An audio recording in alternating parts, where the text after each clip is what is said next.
Hello, I am Hervé with Up Close and Classical. If we had to choose a chamber music piece and a composer that motivated Alicia and I to start the Up Close and Classical concert series, we would say the Goldberg Variations by Johann Sebastian Bach. But I certainly had no idea how rich that intuition was. The Goldberg Variations is really a gift that keeps on giving. One example is very well illustrated by a conference given by mathematician James Sparks at Oxford University in 2018. You can find that conference titled Bach and the Cosmos on YouTube. It is 37 minutes long, and its title was inspired by the quote above me. Beethoven tells you what it's like to be Beethoven, and Mozart tells you what it's like to be human. Bach tells you what it's like to be the universe. Here is a short 9-minute excerpt of this video where James Sparks explains important ideas like counterpoint, like the use of symmetry in composition, both in time and in pitch. I hope you will enjoy this 9-minute excerpt. Bach here was a church musician and organist, and I started playing his music from around the age of 11, which is when I took up playing the organ. As already mentioned, Bach is often considered to be a mathematical composer, and my interest in his music and also his style of composition definitely coincided with my interest in maths at school. But why is that, and in what sense is Bach's music particularly mathematical?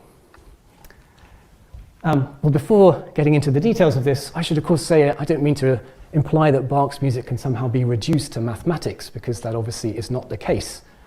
But I do believe that the kinds of intricate structures that he weaves into his music, they do add to its beauty and are what give his music that particular sense of being perfect, but true, to paraphrase that quote from Bertrand Russell earlier.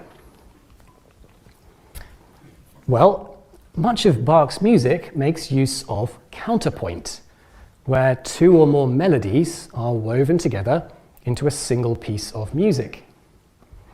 A key feature of counterpoint is that although these melodies are independent, each functioning as music in their own right, they should also complement each other. So, for example, if one melody has a rapid pattern of notes, perhaps another melody is slow moving. And after a while, they might then swap over those two behaviors, perhaps in some kind of dialogue. Similarly, if one melody is moving upwards in pitch, perhaps another melody is moving downwards in pitch. So musical counterpoint should be balanced in this way, much like balancing your two sides of an equation. Another important feature of counterpoint, especially in Bach's music, is the use of repeated patterns of notes and symmetry. Now, mathematicians spend a lot of their time looking for patterns and symmetry in abstract mathematical structures when trying to understand those structures. I think what makes Bach here particularly unique as a composer is the extent to which he builds symmetry and structure into his music, but also the very mathematical way in which he approaches that. So to try to illustrate this, I've here depicted the first 3 bars of Variation 3 of the Goldberg Variations that we're going to hear in full later. For the moment, I'm only showing the first violin part. So the vertical dotted lines here, they denote bar lines, with the time increasing as you move from left to right across the picture. So for example, this is bar 1, here, this is bar 2 in the middle, and this is bar 3. I've also denoted the pitch or the frequency of the notes by height vertically in the picture. So this melody here, it starts on a long held note followed by a rising pattern of short notes. That takes us to halfway through the first bar, and in the second half of the bar, Bach repeats the first half of the bar, just translated one note lower in pitch. That already gives us some symmetry between the two halves of that first bar. Well, let's now hear the first violin play these first 3 bars.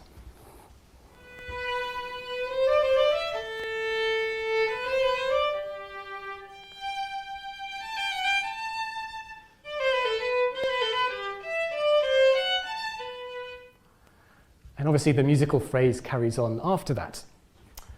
Now to make counterpoint, Bach needs to add at least one more melody to this. But what melody is he going to use? Well, why not an exact copy of this melody? Obviously, if those play at the same time, then they'll just sound as one. So instead, Bach takes a copy of this first melody, and then he translates it in time to obtain a second melody that I've here shown in blue. This is called a canon in music, or more colloquially, we'd call it a round, and variation 3 of the Goldberg variations is a canon.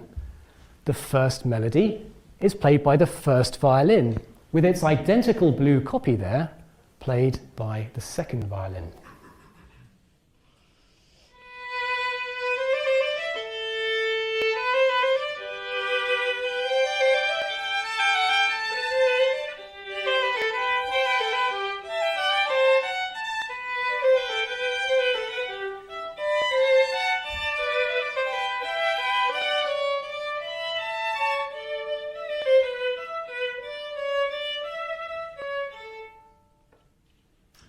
So the entire variation carries on in that way, with the second melody being an exact copy of the first melody, just shifted one bar later.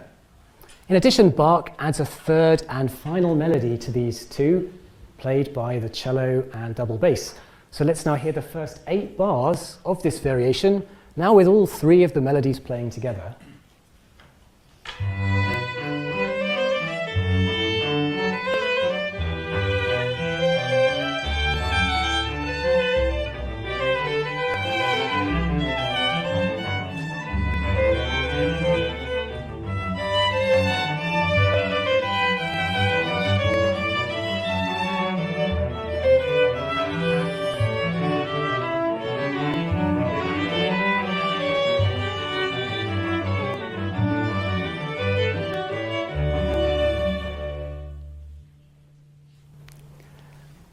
Let's think a little bit more carefully about the process of actually composing a canon like this. So if you just take any melody and you translate it in time to obtain a second melody, they are almost certainly not going to fit together. Okay, so the notes will clash, there won't be any sense of balance, the melodies won't complement each other, and so on. Imagine though that you've only written the first bar of this melody. That takes us to the start of bar 2, and that's where its blue copy here begins playing. But of course that music's then already been written.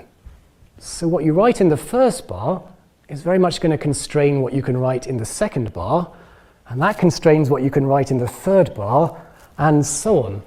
Now if you've ever tried composing music like this, and I spent a lot of my teenage years doing exactly that, you'll find that it is much like solving a mathematical problem. The musical line has to fit with itself, sometimes in multiple ways. Now, of course, there's not usually a unique solution to that, but there is sometimes musically a best solution. After writing the first bar, the music can sometimes almost seem to write itself, although it takes a lot of work to uncover precisely how. I think this type of composition is probably the closest we get to that mathematical creative process I was describing earlier. It definitely has a sense of inevitable destiny. Now, when repeating a melody to make a canon, we don't have to repeat it at the same pitch. The copy can be translated in pitch as well as translated in time, and this is an example of that. It's variation 6 of the Goldberg variations. So I've again depicted the first melody in black. This time that's played by the violas, with its blue copy played by the violins. In this instance, that blue copy, it again begins one bar later, but it's also one note higher.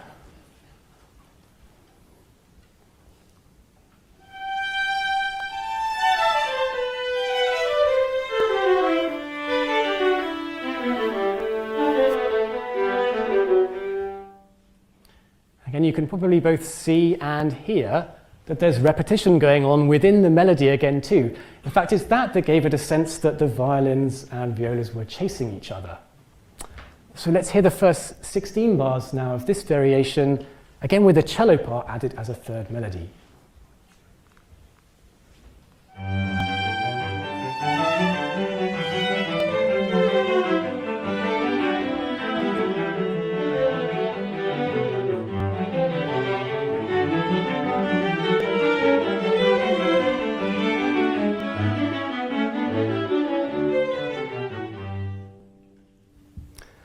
So we've now seen translation in time and translation in pitch used to build a musical structure.